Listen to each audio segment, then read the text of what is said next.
The rain wasn't just falling, it was attacking the city. A relentless, cold downpour that turned the pavement into a black mirror and the evening sky into a bruised, premature twilight. Inside my tiny, overpriced apartment, the world felt just as damp. I was staring at a spreadsheet, the glowing numbers blurring into meaningless digits, a perfect metaphor for my life at that moment. Stuck. Deeply, profoundly stuck. My name is Chloe. At 26, I was a certified people pleaser, a chronic overthinker, and the proud owner of a business degree that felt more like a receipt for a purchase I never wanted to make. My job as a junior analyst was a soul-crushing exercise in monotony, and my social life had dwindled to scrolling through the highlight reels of people I used to know on social media. That night, the highlight reel was particularly brutal. Sarah, my old college roommate, was in Bali. Mark, a guy I'd dated briefly, was getting engaged under a shower of sparklers. And I was here, in my beige apartment, listening to the radiator hiss like a disapproving snake. Frustration boiled over. I slammed my laptop shut, the sound echoing in the quiet room. I needed an escape, not a vacation, but a real, tangible, out-of-my-own-head escape. On a whim, I opened a tab I hadn't visited in years, a forum for local artists and creatives. Back in college, I'd dabbled in photography. It was the one thing that ever made me feel truly present, but I'd let it fall by the wayside, filed away under impractical hobbies. I scrolled aimlessly through posts about gallery openings and calls for submissions until a particular thread caught my eye.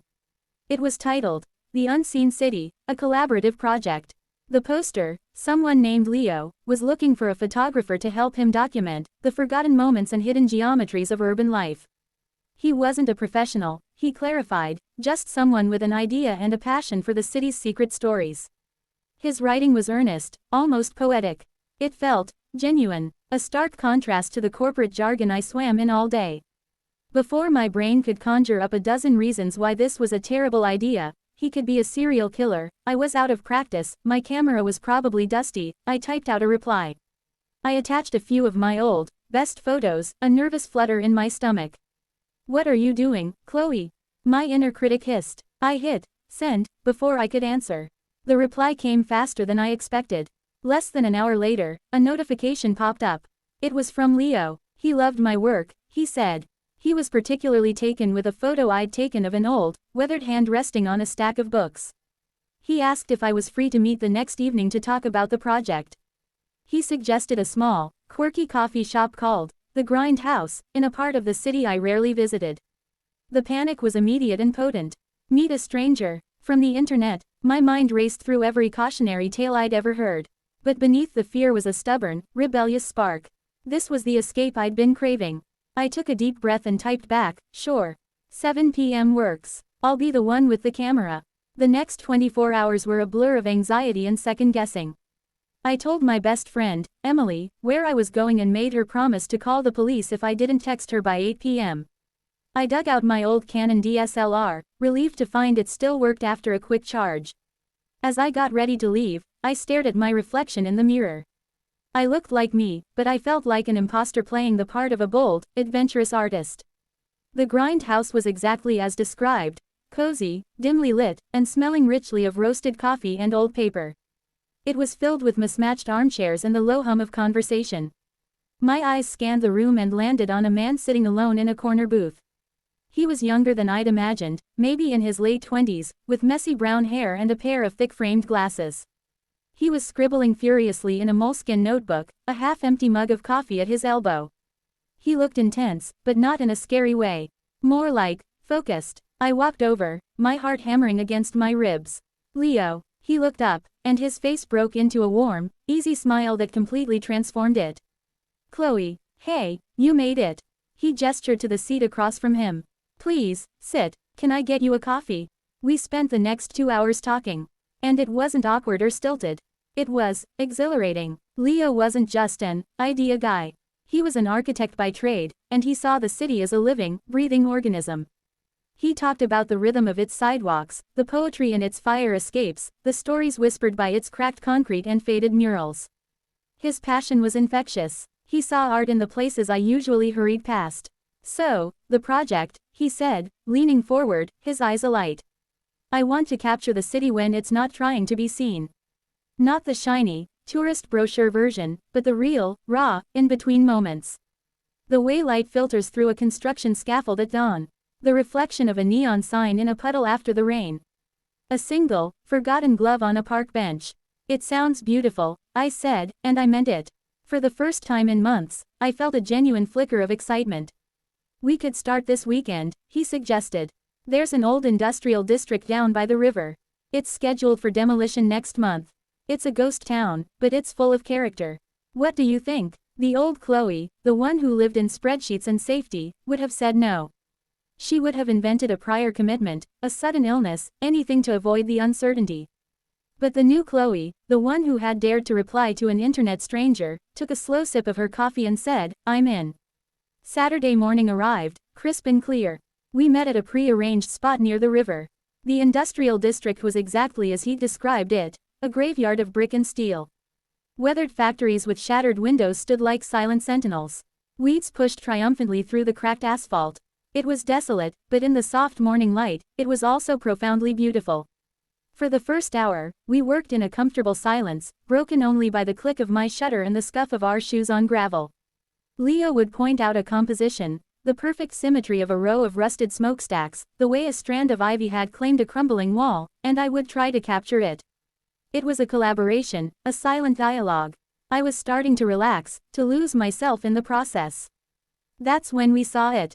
Tucked behind the largest factory was a smaller, nondescript building that looked more like a warehouse. And on its side was a mural. It wasn't a modern, spray-painted piece of street art. This was old, painted directly onto the brick, its colors faded by decades of sun and rain. It depicted a sprawling, intricate map of a fantastical city, with winding rivers that glimmered with real flecks of embedded glass and buildings that reached for a sky now peeling at the edges. It's incredible, Leo whispered, his voice full of awe. He ran a hand over the brick, tracing the outline of a miniature castle. This must be 50 years old. Maybe more. I've never seen anything like it. We were so engrossed in the discovery that we didn't hear the security vehicle pull up. The sharp crunch of tires on gravel made us both jump. A burly man in a uniform stepped out, his face set in a scowl. You two, this is private property, he barked, striding toward us. Trespassing is a crime. You can't be here. My blood ran cold. A police record. I'd get fired. My parents would be so disappointed. The familiar, crushing weight of anxiety descended, tightening my chest.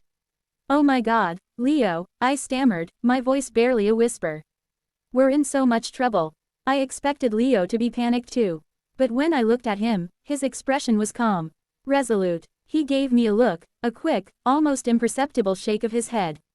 Then he turned to the security guard, his posture shifting from one of discovery to one of casual authority. The guard reached us, his hand resting on his radio. I'm going to have to call this in. I need to see some ID. Leo didn't flinch. He smiled, a confident, easy smile that didn't quite reach his eyes. Of course, officer. It's no problem at all. He gestured towards me, then back to the mural. We're with the city's Historical Preservation Society. My name is Leo Walsh, and this is my associate, Chloe Reed. We're here to do a preliminary survey and documentation of this mural before the demolition next month. We were told access had been cleared. My heart stopped. He was lying. He was lying so smoothly, so convincingly, it was terrifying. The security guard's scowl deepened, but a flicker of uncertainty crossed his face.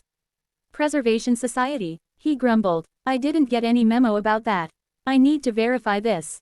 Absolutely, Leo said, his tone still breezy and professional. He patted his pockets as if looking for a business card he knew he didn't have. You can call the main office, but Mr. Davison, the head of the department, is out of town until Monday. He sent us down here personally. Said the light was perfect this morning for photographs. He nodded toward my camera. Chloe here is our lead architectural photographer. The guard looked from Leo's earnest face to my camera, which I was clutching like a lifeline. I must have looked pale as a ghost. My mind was screaming, this is a disaster. He's going to know. We're going to jail. I felt a cold sweat break out on my forehead. The guard's eyes narrowed, lingering on me. He could see my panic. It was written all over my face. This was it. The lie was about to collapse. In that moment of sheer, unadulterated terror, Leo took a half step closer to me. He didn't look at me. His gaze remained fixed on the guard, his expression one of mild impatience. But his hand found mine, hidden from the guard's view by our bodies. He gave my fingers a quick, firm, reassuring squeeze. Then, in a voice so low only I could hear it, a whisper that was both a command and a comfort, he said, "It's all right. Just go with it." Those 5 words cut through the static in my brain. Just go with it. They weren't just about the lie. In that moment, they felt like a directive for my entire life. Stop overthinking. Stop fearing the worst. Just go with the current. I took a shaky, silent breath. I forced my shoulders to relax. I lifted my chin and met the security guard's gaze, and instead of the deer in headlights terror, I tried to project the weary professionalism of a civil servant stuck working on a weekend. I even managed a small, tight smile. "It's a fascinating piece," I said, my voice surprisingly steady. I gestured with my camera. "The pigment degradation is significant, but the composition is still remarkably clear. We really need to get these shots for the archives." The change in the atmosphere was palpable. My shift in demeanor seemed to be the final piece of the puzzle for the guard. He sighed, the fight going out of him. All right, just make it quick. And next time, make sure the paperwork gets to security. I don't need this kind of hassle." "Of course," Leo said, all charm and understanding. "Our apologies for the mix-up. We'll be out of your hair in 20 minutes. The guard grunted, gave us one last suspicious look, then turned and walked back to his truck.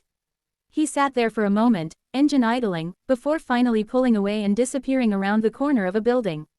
The moment his taillights vanished, my legs turned to jelly. I slumped against the brick wall, a huge, shuddering gasp escaping my lips. Oh my God, Leo. I thought we were done for." Leo let out a long breath, and I saw the first crack in his calm facade. A bead of sweat traced a path down his temple. He ran a hand through his messy hair. "Yeah," he admitted with a shaky laugh. "Me too. You were amazing, though. That bit about pigment degradation. Brilliant. I have no idea what that means," I confessed, and we both started laughing, a giddy, hysterical sound that echoed in the quiet lot. It was the laughter of shared relief, of surviving a moment of pure, adrenalized panic. "You told me to just go with it," I said, once our laughter had subsided. I always plan everything. I have backup plans for my backup plans. I never just go with anything." He looked at me, his expression softening.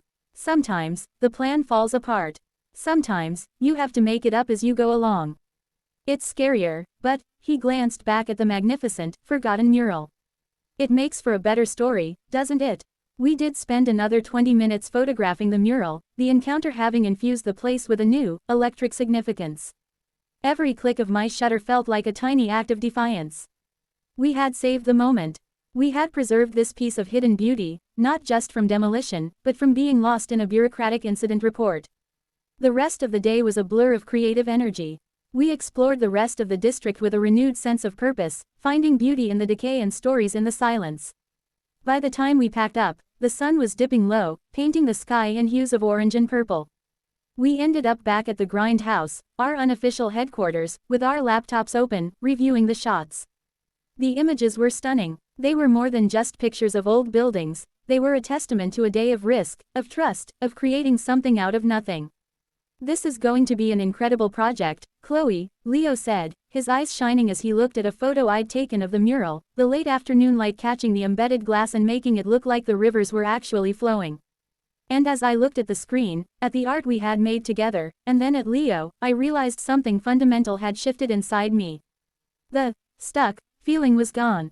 In its place was a thrilling, terrifying, and wonderful sense of possibility. The world wasn't a series of spreadsheets and predictable outcomes. It was a sprawling, messy, beautiful place full of hidden murals and unexpected connections. And sometimes, the only way to find them was to stop planning, to take a reckless chance, and when the moment demanded it, to just go with it. That single day, that one whispered phrase, became a turning point. Leo and I continued our project, The Unseen City, and it grew into something more than a photo series. We started a blog, then a small YouTube channel, documenting not just the places, but the process. We told the story of the mural, of course, carefully omitting the illegal trespassing part and focusing on the history we later managed to dig up. It had been painted by a community arts group in the 1970s. Our channel slowly gathered a following. People were drawn to the genuine passion we had for our city's hidden corners and the easy, authentic chemistry between us. We never faked our interactions, The camera simply captured the collaborative partnership that had blossomed from that first, nerve-wracking coffee shop meeting. My life didn't change overnight. I didn't quit my job the next day. But the change was profound. I started bringing the lessons from my weekends with Leo into my weekday life. I stopped over-analyzing every email before I sent it. I started speaking up in meetings, offering ideas that were a little outside the box. I went with my instincts more. The constant, low-grade anxiety that had been my background noise for years began to fade, replaced by a newfound confidence. Leo and I, of course, became more than just collaborators. The trust we built that day in the industrial yard, the shared secret and the adrenaline-fueled laughter, forged a bond that slowly, naturally, deepened into love. It was a love built on a foundation of mutual respect and a shared sense of adventure. About a year after we started the project, we found ourselves in another precarious situation. We were filming a segment in the city's ancient, labyrinthine subway system, trying to capture the eerie beauty of a deserted platform at midnight. We had permission this time, but the feeling of being somewhere vast and empty and slightly forbidden was the same. We were setting up a shot, a long exposure to capture the blur of a train passing through a neighboring tunnel. I was nervously adjusting my tripod on the grimy tiles, worried about the composition, the lighting, the audio. What if the train was too loud? What if the shot was blurry? The old habits of doubt were creeping back in. Leo was a few feet away, checking the light meter. He saw the tension in my shoulders, the familiar crease of worry on my forehead. He walked over, placed a gentle hand on my arm, and smiled that same, calming smile from a year ago. "Hey," he said softly.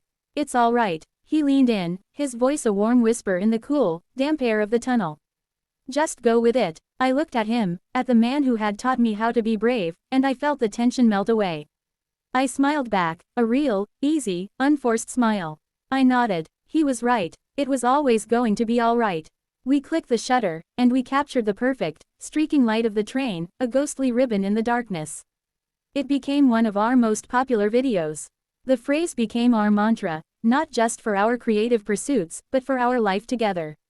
It was a reminder of where we started, of the leap of faith we both took, and of the beautiful, unpredictable story that began the moment he decided to lie to a security guard and I decided to believe him. It was a story we were still writing, one unpredictable, wonderful day at a time. And I wouldn't have had it any other way.